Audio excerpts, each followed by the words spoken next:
Livro de Atos dos Apóstolos, capítulo 21. Paulo viaja para Jerusalém. Depois de nos despedirmos, navegamos em direção à ilha de Cós. No dia seguinte, chegamos a Rhodes, e então a Pátara. Ali embarcamos num navio que partia para a Fenícia. Avistamos a ilha de Chipre. Passamos por ela à nossa esquerda e aportamos em Tiro, na Síria, onde o navio deixaria sua carga.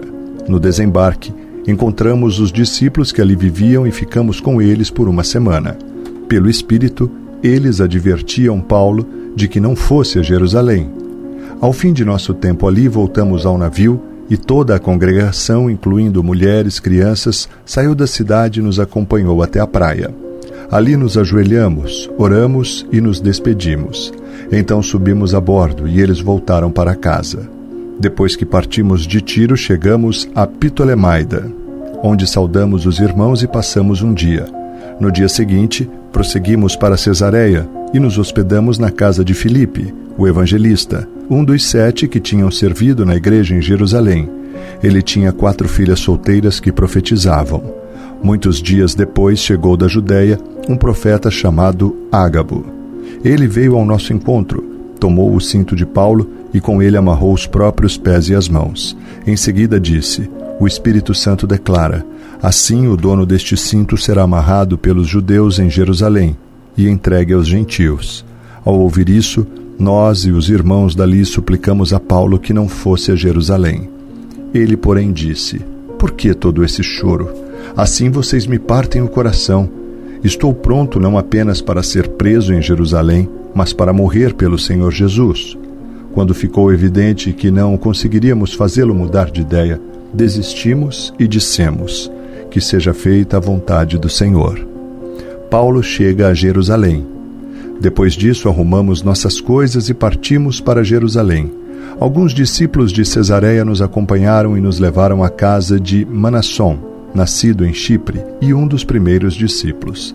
Quando chegamos a Jerusalém, os irmãos nos deram calorosas boas-vindas.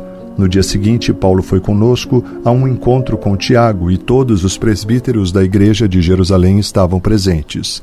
Depois que Paulo os cumprimentou, relatou em detalhes o que Deus havia realizado entre os gentios por meio de seu ministério. Quando ouviram isso, louvaram a Deus e disseram: você sabe, irmão, quantos milhares de judeus também creram, e todos eles seguem à risca a lei de Moisés.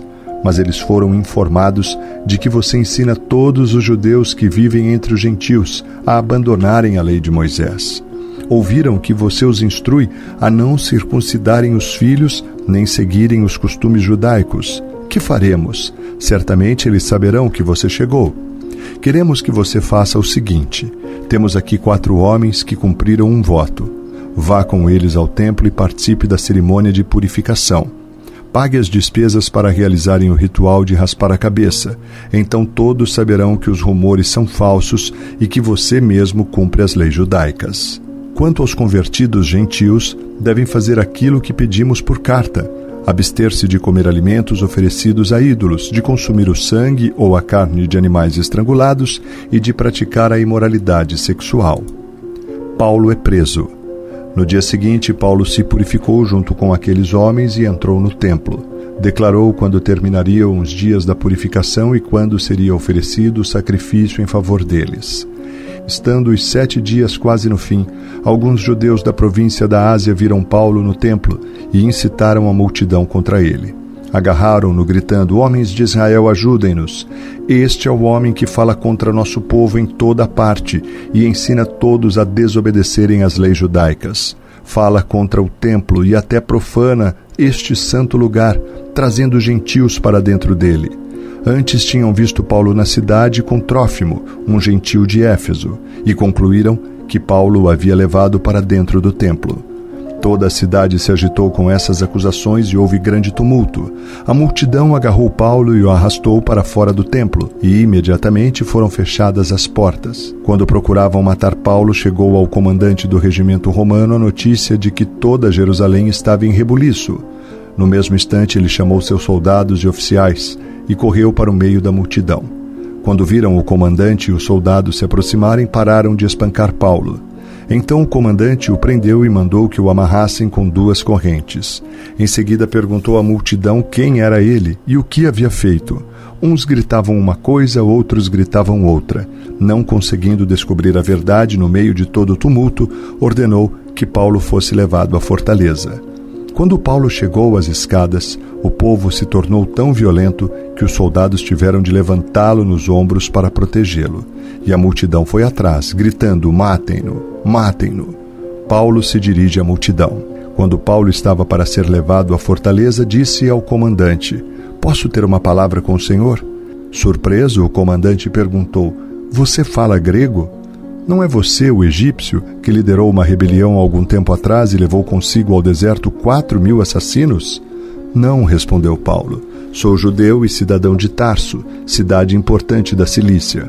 Por favor, permita-me falar a esta gente." O comandante concordou, de modo que Paulo ficou em pé na escadaria e fez sinal para o povo se calar. Logo um silêncio profundo envolveu a multidão, e ele lhes falou em aramaico, o idioma deles.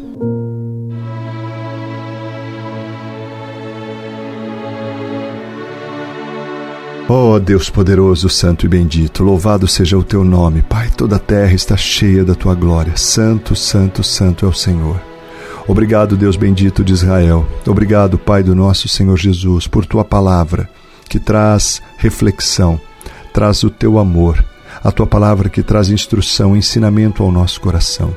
Que o teu Espírito, Senhor, traga mesmo luz e entendimento aos nossos corações e que esta palavra frutifique nas nossas vidas neste tempo, Pai. Que tenhamos a ousadia de falar e testemunhar do teu amor, que possamos ser mesmo inundados, Pai, com a presença gloriosa do teu amado Espírito Santo.